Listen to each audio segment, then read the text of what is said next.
John Zender, go by the name of Zender1. Been doing graffiti for probably about, well, graffiti art, which now I refer to as urban art, for about 30 years.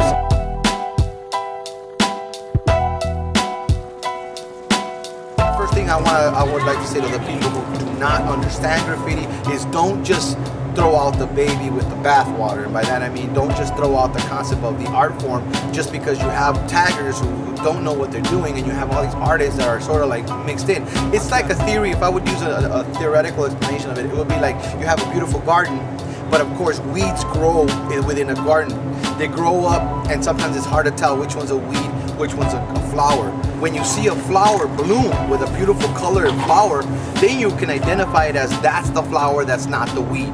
And that's what we do here at Santana House. We try to allow these artists that come here, most of them come as taggers and bombers and crews and beefs, but we give them the skills necessary to allow them to bloom. You know, I started off doing graffiti art as a vandal in South Central. And you know, I got into a lot of trouble. And people will be saying that this is like vandalism. I say different, you know. Everyone has their own mentality of like what art means to them.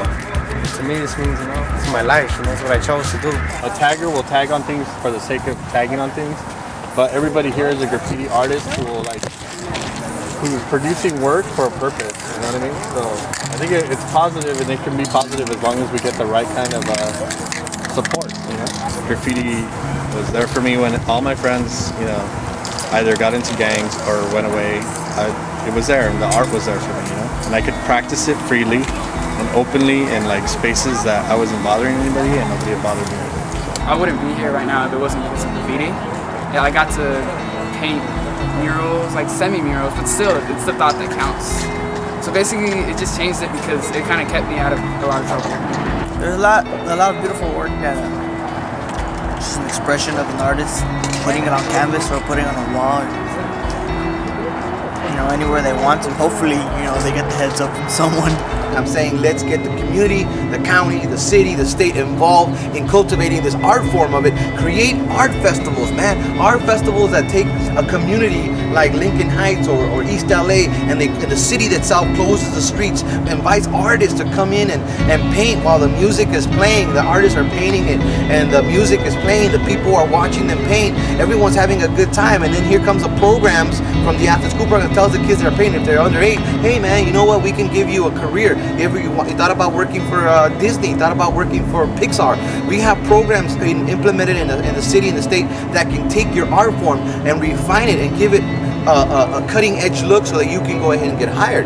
That is what we should be doing. That's my focal point. If it wasn't for Santana House, I think I would have been still out there in the street, getting in trouble. Probably been in jail for doing all the illegal stuff. And now I do nothing but legal stuff, and I get paid for it. So, you know, it's a win-win situation right here. But I have to get it. I have a message to give all the kids and a message to give all the new kids is don't believe the hype about being infamous and being another Revoke or being another Chaka. Get those things out of your mind. Dump them where they belong, in the trash can. Cultivate your art form. Get more respect out of doing art, skilled stuff. Get more respect out of being the best at what you do. Get that, and it will take you a lot farther than just a little tag with a spray can on a wall. Cool. Peace.